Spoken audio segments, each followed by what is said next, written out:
This quick video shows the bot installing Cisco Unified Call Manager based on user-defined configurations. Bot opens the VMware vSphere client application and logs in using the user-provided credentials and IP address. Bot deploying OVF template. Bot selects the source file from the predefined folder. Bot then fills in details to deploy the template. Bot selects the data store file for the OVF template deployed. Bot powers on virtual machine created to start installation process.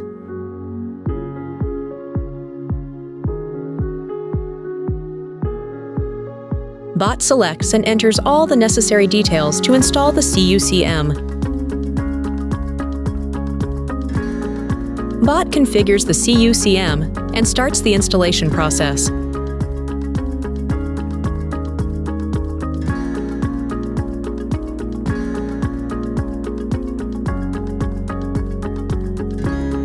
Finally, bot successfully installs the CUCM.